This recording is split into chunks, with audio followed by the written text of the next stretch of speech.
لأنني دنيف أشكو رجالك والنيران تشتعل.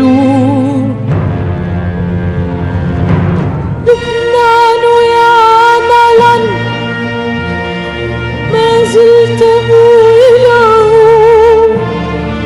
لبنان يا شامخ الآمات يا بطل،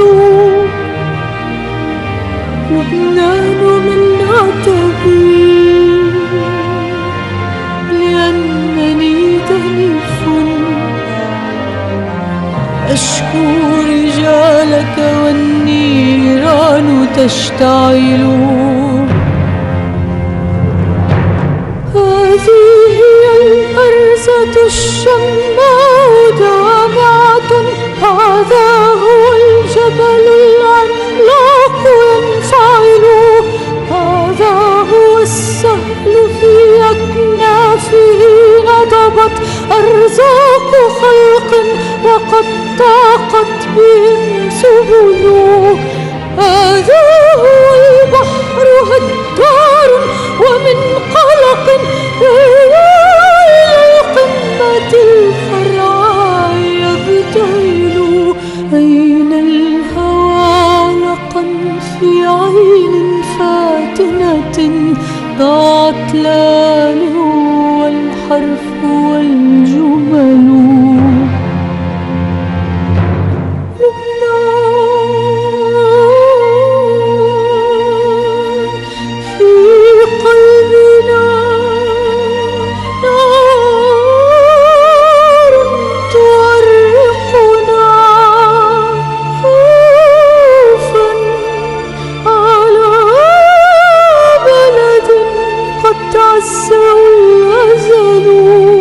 لبنان أرض الحجا، الحجا أجل قد حان في جدل أن جاءنا الأجل.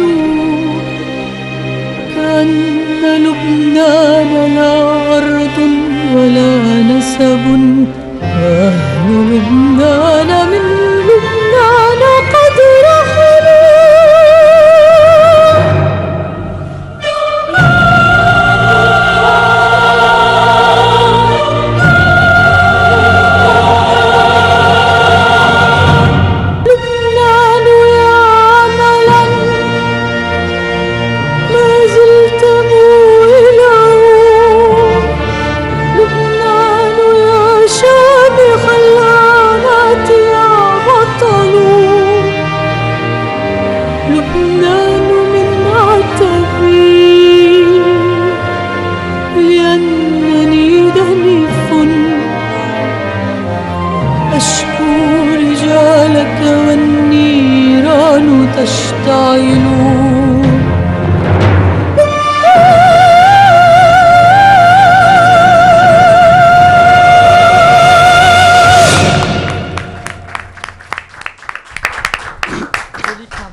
Allah ma'akoun, bonjour, vous êtes les bienvenus. Excellence, Madame Anne Griot, l'ambassadrice de France au Liban, Monsieur Olivier Porchereau, représentant le président directeur général de l'INA, Monsieur Laurent Vallée, Madame la chargée de mission Affaires internationales à l'INA, Juliette Cahin, Madame la directrice générale de Télé Liban, Viviane Lebos, mes chers directeurs, Mesdames et Messieurs, c'est un plaisir de vous retrouver aujourd'hui pour le lancement du projet de numérisation des archives des médias publics libanais. L'histoire des médias est celle de la nation. Tout comme le Liban, les médias publics ont connu leurs heures de gloire, leurs heures noires et aussi le chaos. Leurs archives qui récupèrent le passé du Liban font partie de son patrimoine culturel et sont également le reflet de son identité. Ils font donc partie d'un héritage que l'on doit laisser aux générations futures. La transmission de cet héritage s'inscrit dans le besoin d'enracinement que nous, Libanais, recherchons désespérément depuis de nombreux mois, depuis que nous voyons le Liban de nos rêves s'éloigner. Vous vous demandez sans doute pourquoi les archives sont prioritaires au moment où d'autres dossiers plus vitaux devraient nous préoccuper? La réponse est simple. Sauvegarder ces archives, c'est conserver notre culture et affirmer notre identité. Et qui parmi nous ne sont pas l'urgence de préserver une identité en risque de déformation ou même de disparition? Sauvegarder ces archives, c'est aussi jeter un regard sur les heures de gloire du Liban, mais aussi sur les périodes de guerre et d'après-guerre. Nous redécouvrons ce passé avec ses moments de gloire et malheureusement aussi de violence et d'amertume. À partir de là, il nous sera possible de le revisiter et de l'apprivoiser pour reconstruire notre avenir et notre mémoire collective. Nous avons donc là le devoir et la responsabilité de garder une bonne traçabilité pour les prochaines générations, puisque chaque information, chaque réalisation, chaque décision constitue une parcelle de notre mémoire. Nos actions d'aujourd'hui sont les archives de demain. Sauvegarder ces archives, c'est également contribuer à faire éclore ou développer le sentiment d'appartenance à son milieu, à son pays, à sa nation, puisque la numérisation des archives accroît les possibilités d'accès et par là même permet de toucher un public élargi au-delà des experts. On va parler de ça. Pour toutes ces raisons, la sauvegarde du patrimoine médiatique libanais nous a semblé primordiale. Elle conserve et préserve une longue période de l'histoire du Liban, son passé glorieux, mais aussi son passé douloureux. Un patrimoine qui a survécu à la guerre civile et aux crises économiques successives grâce à la ténacité de ses gardiens et leur dévouement. Un patrimoine qui constitue un ancrage nécessaire pour pouvoir penser le présent et envisager l'avenir des productions humaines, culturelles et médiatiques.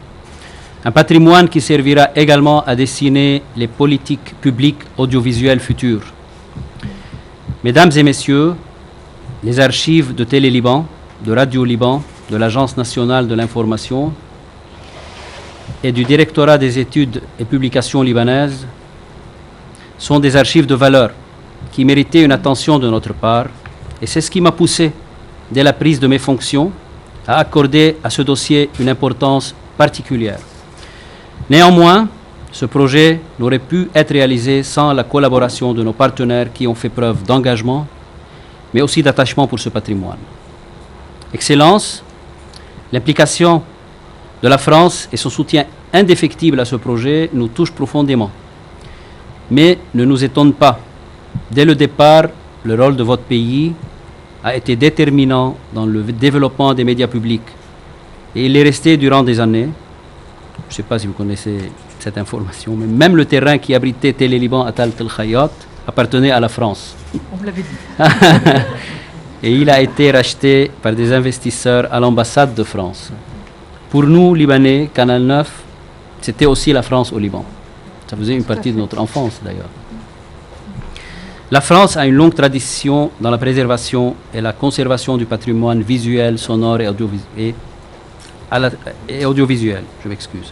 C'est donc le partenaire idéal pour participer à la préservation et à la sauvegarde d'une partie de l'histoire du Liban au sein de ces institutions publiques qui recèlent un vrai trésor des temps modernes. Je saisis d'ailleurs cette occasion pour remercier le ministère de l'Europe et des Affaires étrangères pour son appui aux industries culturelles et créatives, notamment les médias francophones, tout en réitérant l'attachement du ministère de l'Information au partenariat avec l'ambassade de France au Liban et ses opérateurs. Mes remerciements particuliers à France Média Monde et à l'INA. Je réaffirme aujourd'hui encore notre attachement à la francophonie et à ses valeurs, que nous tenons à véhiculer au sein du ministère de l'Information. Monsieur Porchereau, l'implication de l'INA dans ce projet nous rassure.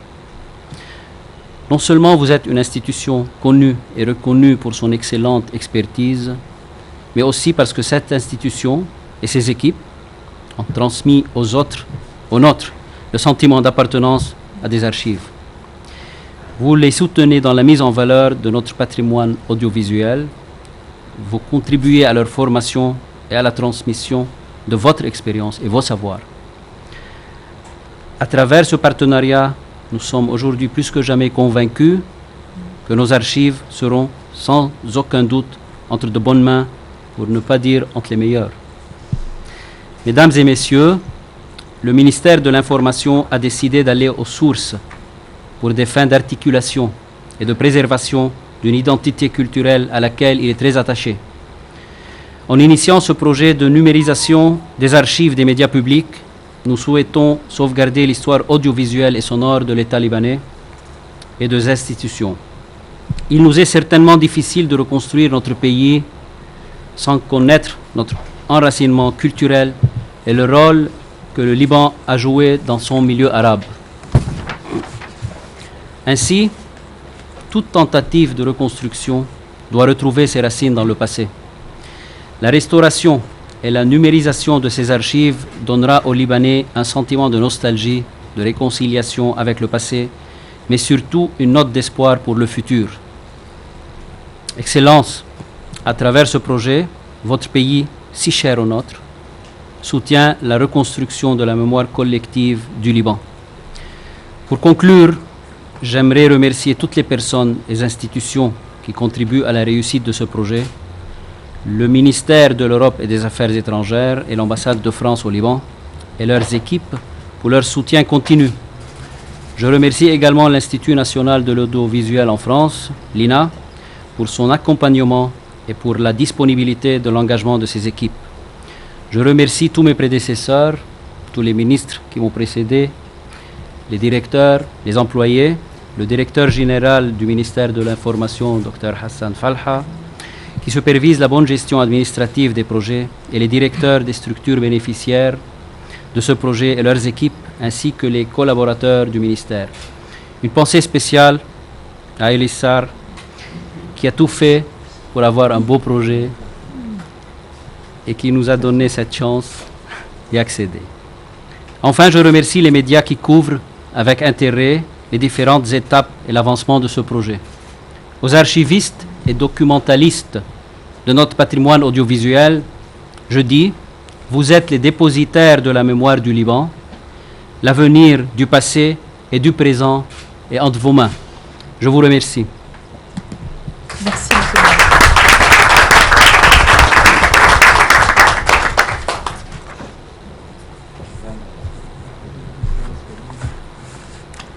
ministre. Monsieur le ministre, nous signons aujourd'hui ensemble un projet de coopération qui est en fait inédit. Un engagement de la France qui me tient particulièrement à cœur.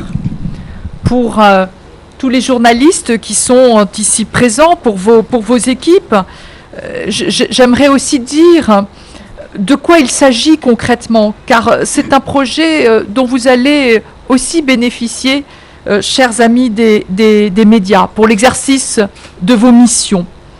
De quoi s'agit-il? Vous l'avez très bien dit, monsieur le ministre, pas moins que de contribuer à la modernisation et à la structuration des archives audiovisuelles publiques de ce pays. Nous le ferons sur les collections couvrant la période allant des années 50 à nos jours. Ces archives, papier, photos, télévisuelles, radiophoniques, dont nous avons eu un aperçu à travers cette vidéo, constituent un ensemble unique de témoignages de l'histoire de la seconde moitié du XXe siècle.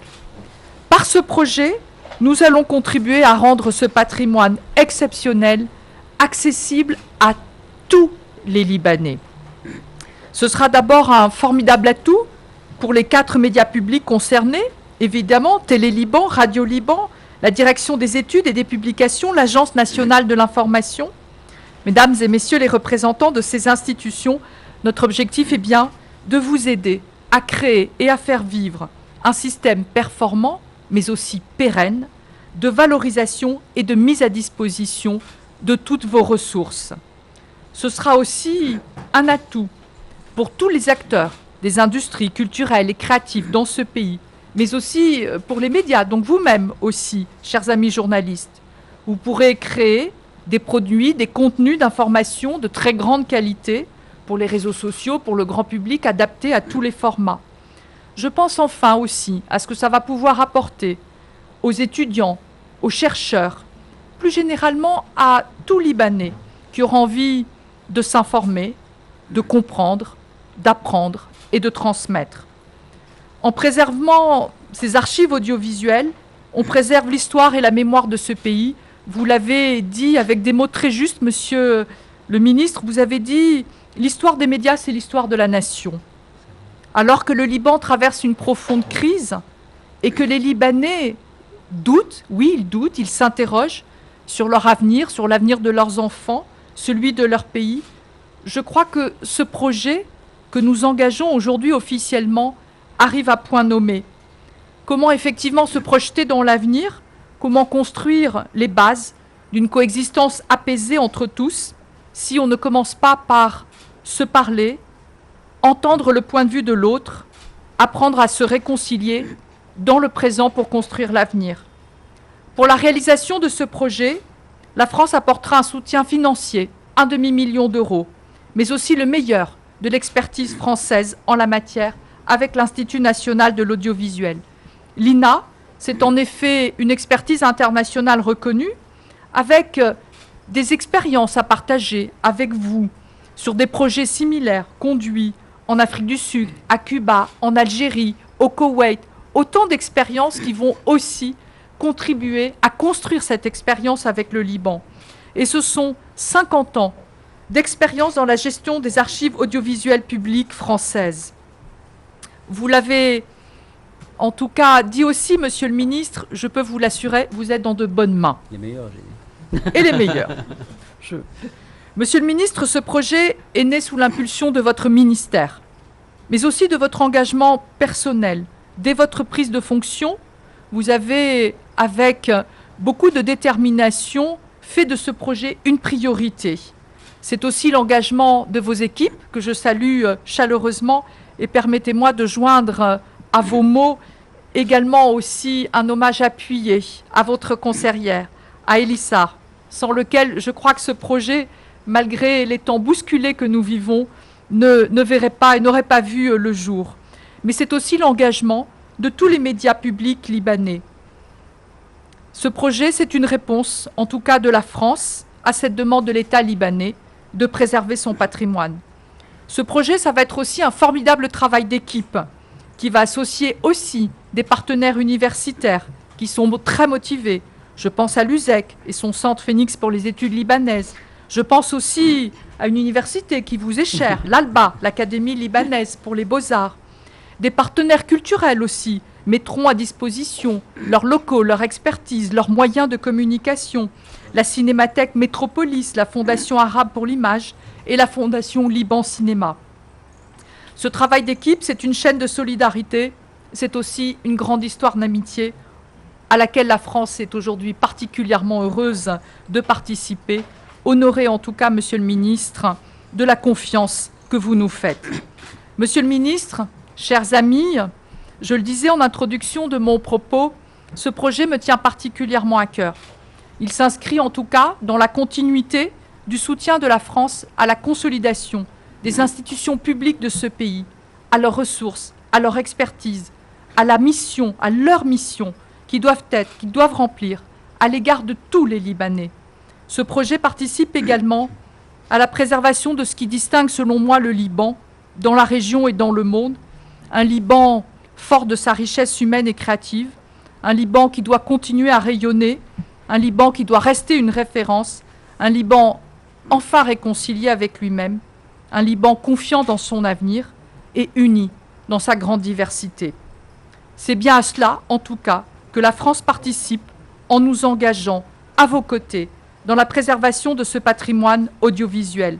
Et nous le faisons de façon totalement cohérente avec notre engagement dans la préservation de votre patrimoine archéologique, de votre patrimoine bâti. Et je pense à tout ce que nous avons fait après l'explosion. Je sais que vous y êtes particulièrement sensible de par votre formation et de votre engagement, mais aussi la préservation de votre patrimoine naturel, tout le travail que nous faisons pour valoriser, vous aider à valoriser vos réserves de cèdre. Dans la préservation aussi, dans ce pays, de médias libres, pluriels et indépendants. Et enfin, dans le sauvetage de vos écoles et de vos universités.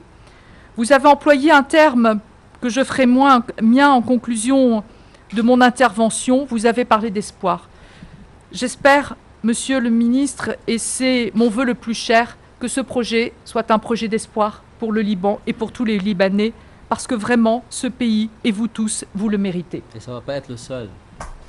On commence par là. Merci en tout cas.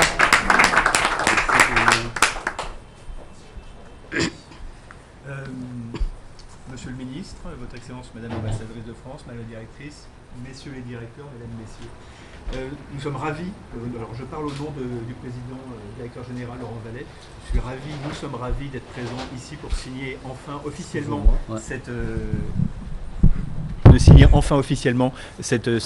ce projet, la concrétisation de ce projet. Le projet sauvegarde, numérisation et valorisation du patrimoine des médias libanais est le fruit d'une longue relation de confiance qui a été établie avec le ministère de l'Information, Télé Liban et l'INA. C'est un projet qui a été élaboré dans une logique de collaboration, on en a déjà parlé, mais vraiment, je tiens à le ressouligner, une logique de collaboration entre Radio Liban, Télé Liban, la direction des études et des publications, l'Agence nationale de l'information et l'INA. Il a été rendu possible grâce au soutien de la coopération française, représentée ici et remerciée ici en la présence de Votre Excellence, Madame l'ambassadrice, et de ses équipes, des ambassades qui nous ont permis d'avancer très sérieusement sur ce dossier.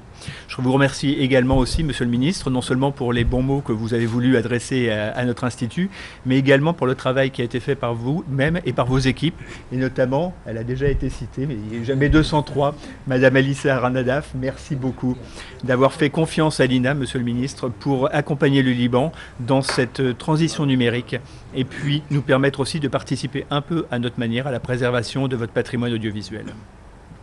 Ce projet incarne, ça a déjà été dit par Madame l'ambassadrice, de l'indéfectible lien qui unit la France et le Liban. Il marque l'engagement de la France et du Liban pour la préservation du patrimoine et sa diffusion auprès du grand public. Et l'INA est fière, à ce titre, de participer avec vous, les partenaires libanais, on est vraiment très attachés à ce projet, de participer à la pérennisation d'un héritage culturel et historique auprès du grand public. Je tiens également à souligner la très grande qualité et la très grande implication de vos équipes, Madame la médiatrice, Messieurs les directeurs, qui se sont tout de suite emparés de ce projet, qui ont répondu présent et qui nous ont permis en fait d'avancer plus rapidement que ce que nous avions imaginé. Et donc, à l'issue d'une première phase d'audit qui nous a permis de nous entendre, de découvrir, de comprendre, de commencer aussi à poser des ateliers, nous allons pouvoir, dès à présent, dès ce mois d'avril, dès la signature officialisée, nous allons pouvoir entamer une deuxième phase qui va nous permettre de travailler deux axes stratégiques qui ont été identifiés lors de cette première phase. Acte stratégique numéro 1, la construction d'un patrimoine mémoriel.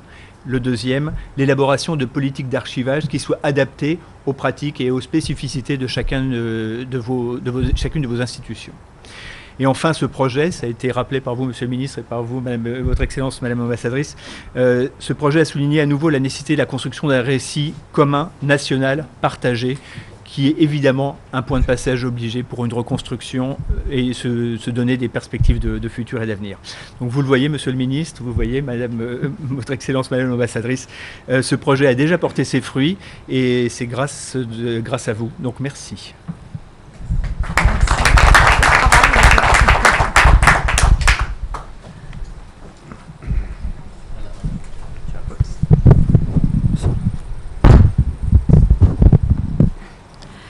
Je suis ravie d'être ici parmi vous pour le lancement du projet de reconquête de notre mémoire, appuyé par le ministère de l'Europe et des Affaires étrangères et l'ambassade de France au Liban, en collaboration avec l'INA.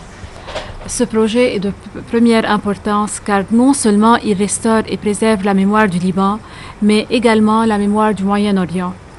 De nombreuses questions ont été soulevées et posées sur le sort des archives de la télévision libanaise. Sont-elles conservées en toute sécurité? Que reste-t-il des archives? Avez-vous divulgué tout son contenu? Existe-t-il un projet qui permettrait de le conserver, de le mettre en lumière, puis d'en tirer profit?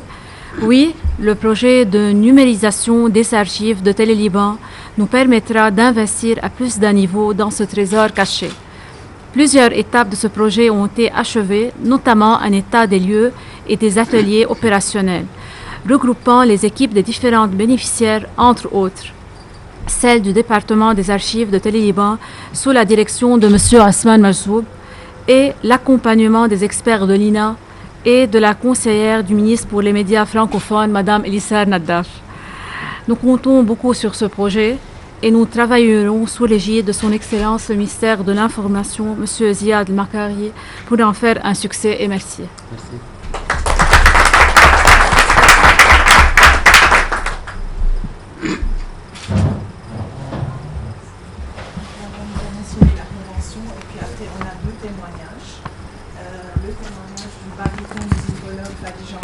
Qui a su et connu et témoigné de la valeur vraiment des archives de Télé-Liban, avec quelques extraits de vidéos sur Sarjat qui va en parler d'ailleurs. Et un autre témoignage. على الماضي شو؟ في اختلاف؟ لا ما في حكي.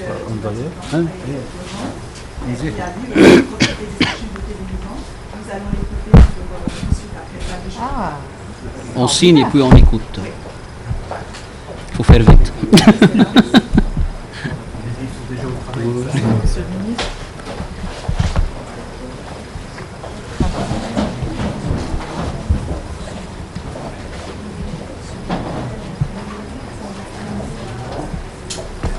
Donc on est 4, il va falloir qu'on s'organise bien dans le...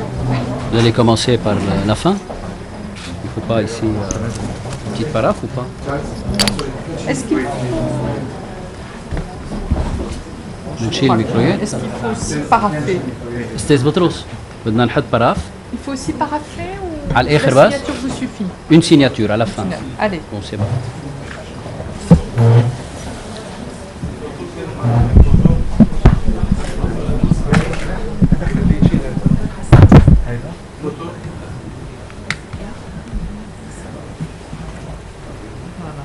On va faire tourner dans le sens inverse. Ah, il faut paraffer. Il faut paraffer. Très bien.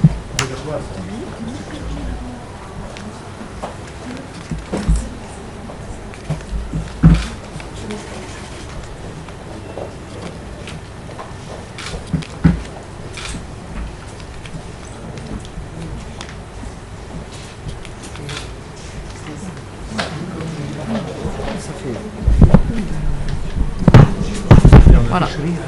روح روح روح روح روح هنشيله.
هون منيحة هاي. إذا بدك وطيها شوي يعني تتوسع أكثر.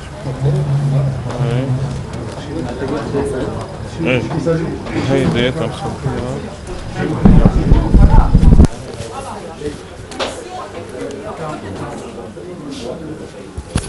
بعد ما تخلص برزنتيشن في حدا بده يحكي بعد ولا خلص؟ التليفون بيأثر على هاي؟ ممكن حطوا ايربلين.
Je vais dire quelque chose, Lilia, si je veux faire. Il y a la viande là. Ok. Bah, c'est bon? Oui, c'est bon. Il y a la viande. Mais quoi là?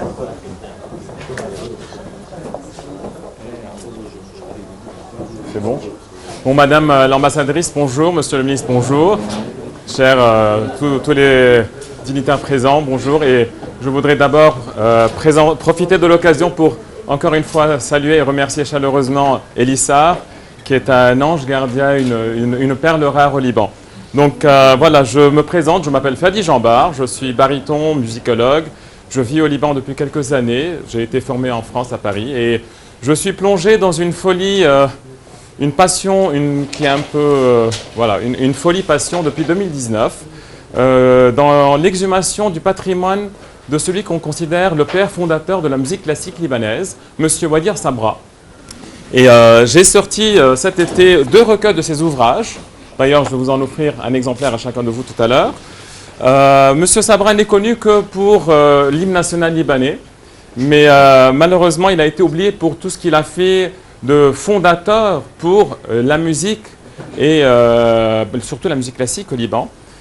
Il a été le tout premier Libanais à aller au Conservatoire de Paris, au CNSM de Paris, avant qu'il n'y ait le Liban. Il a été en 1894. Et j'ai pu retrouver dans les archives du CNSM tout le registre des étudiants dans laquelle, donc j'ai retrouvé la classe dans laquelle il a été, avec tous les profs et tout ce qu'il a fait. Il a vécu 18 ans.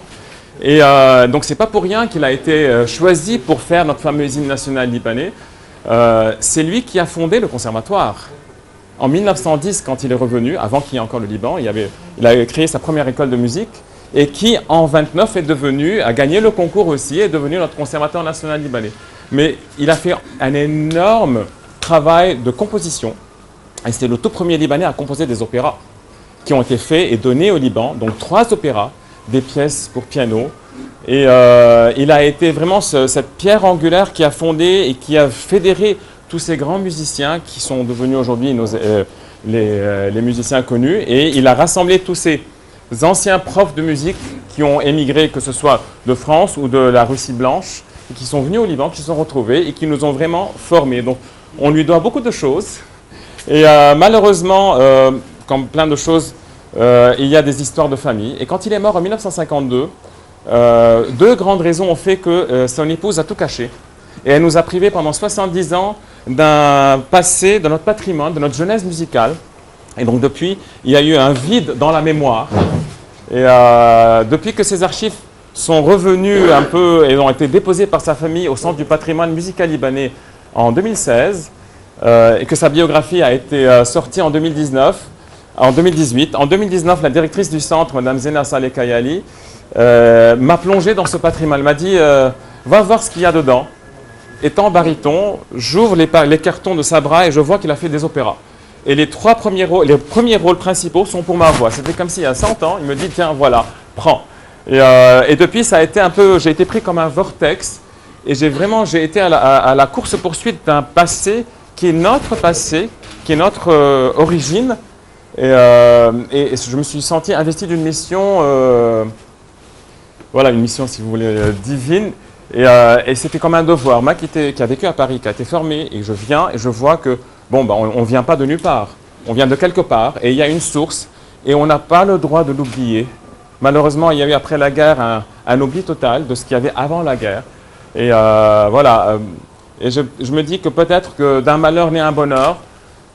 La femme de Sabra ayant caché dans une énorme malle bleue toute son archive, et lui-même a été assez intelligent, il s'est documenté durant toute sa vie, tout gardé, les photos, les lettres, les partitions, les correspondances, sauf que je cours à travers un passé qui n'existe plus, et les rares petites personnes qui sont encore vivantes ont 94 ans, 101 ans, la nièce de Sabra est décédée cet été, et j'ai pu, grâce à sa fille, l'attraper, donc tout un travail de détective, un peu comme Sherlock Holmes ou Hercule Poirot, pour trouver un peu ce petit passé.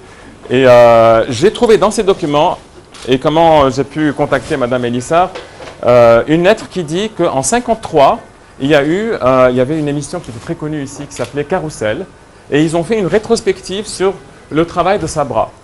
Bon, je contacte Elissard, on essaie de voir. Bien sûr, en 1953, toutes ces émissions n'étaient pas enregistrées, c'était du direct. Voilà. Et donc, mais, sauf qu'ils ont pu me trouver 2 autres documents, entre autres, parce que j'essaie de trouver des moyens, d'essayer de trouver des informations qui peuvent un peu me donner à droite à gauche un petit puzzle en plus sur les personnes de l'époque, les profs de musique, les musiciens. Sa fille était une prof de chant très connue, qui est devenue la prof de chant de tout le monde, dont la prof de Fayrouz, sauf qu'elle est morte en 2009, et voilà, je cours contre toutes ces personnes qui sont éparpillées, que ce soit en Turquie, en France, au Brésil, et tous ces vieux musiciens. Donc voilà, l'archive qu'on a trouvé, c'est justement de sa fille, Badia, qui en 86 parle de son père, Wadia Sabra, son père adoptif, parce que lui n'a pas eu d'enfant, ils l'ont adopté. C'est un peu l'histoire de Cosette, c'était la femme de ménage. Et elle habitait au conservatoire, parce que sa maison c'était le conservatoire. Et bien sûr, influencée par la musique, il l'a retrouvée un jour, à 14 ans, en train de chanter de l'opéra. Donc de fil en aiguille, elle n'est plus devenue la femme de ménage, elle est devenue sa fille. Il l'a éduquée, il l'a enseignée, elle a été même jusqu'en Italie se former. Et donc on essaie aussi à travers la RAI de trouver d'autres archives, parce qu'on sait qu'elle a chanté à la RAI. Et donc, elle a été la prof de chant la plus connue, mais plus personne n'a des archives d'elle, parce que plus personne ne sait, depuis sa mort, où sont devenues ces archives. Parce qu'il y a une histoire de gabegie familiale, d'héritage, et donc sa femme a tout caché, elles se sont bagarrées, elle, voilà. Et puis, le fait qu'il soit mort sans le sou, sans aucune rente d'indemnité de fin de service de l'État libanais, excusez-moi, monsieur le ministre, de le dire, mais c'était ça la vérité. Il y a 2 problèmes qui ont fait que ces archives ont été cachées. Il a tout jeté sur sa musique, sur le conservatoire, sur les recherches musicologiques. Mort sans le sou. Et donc, voilà. Et malheureusement, l'archive on va voir deux archives d'époque. Le son est un peu bas, donc, mais elle m'a été très précieuse parce qu'elle révèle des informations qui m'ont été utiles. Monsieur Sabra a fait ce qu'on appelle le premier cycle de mélodies, comme Forêt ou comme Chausson, des mélodies françaises. Lui, il a fait un cycle de mélodies en arabe, de façon opératique. Et elle m'a révélé une information très précieuse sur sa dernière composition. Donc du coup, dans le prochain recueil qui va apparaître, ce sont les mélodies en arabe. Donc je vais le mentionner. Je vais vous montrer un tout petit peu la vidéo. Alors, où est-ce qu'on est? Mais encore une fois, malheureusement, voilà, mais au moins on peut. Alors, bien sûr, elle est sur YouTube. On peut l'entendre très bien. Donc c'est Badia qui a été connue par la suite par Madame Haddad, Badia Haddad. Elle a toute sa vie essayé de retrouver ce petit patrimoine qui lui a été caché. elle avait gardé des petites traces, des petites partitions que j'ai retrouvées chez ses élèves, qu'elle transcrivait à la main, parce qu'il n'y avait pas de photocopie à l'époque quand il y a eu la grande bagarre en 58.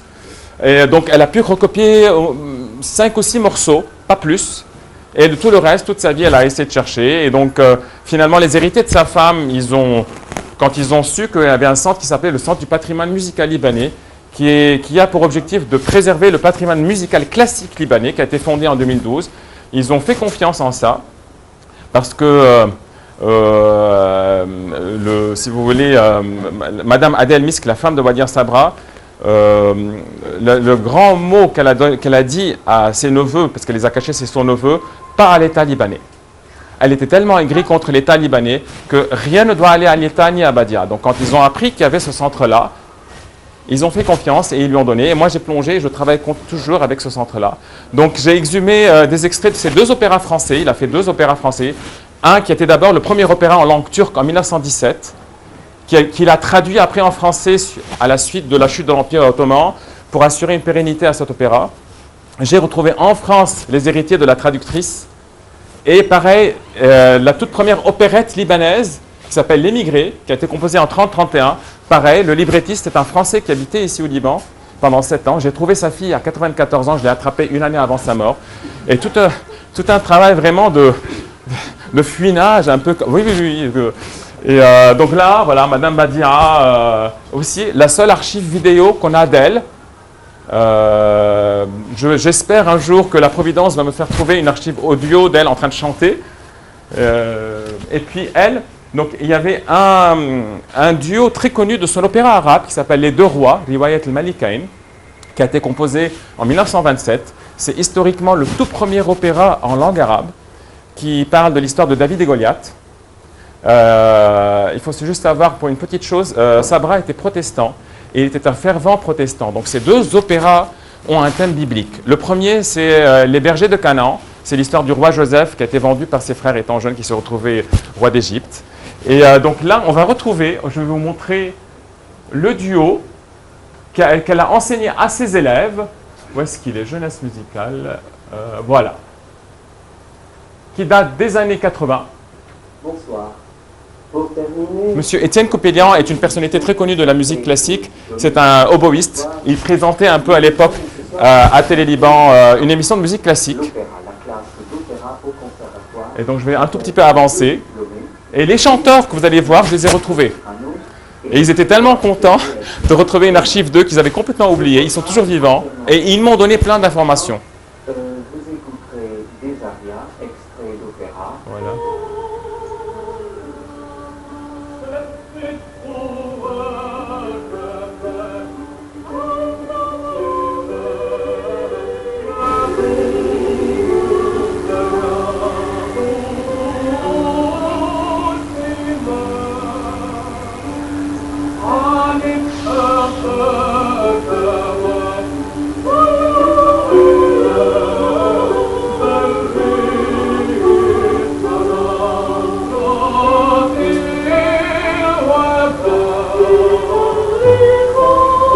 Ça c'est un petit extrait, il est aussi toujours sur YouTube. Et donc il s'agit de David et Jonatas qui se disent au revoir dans la fameuse, voilà, dans la Bible. Et donc par la suite, plein d'autres choses ont décollé. Voilà. Merci beaucoup, je vous ai pris assez de votre temps.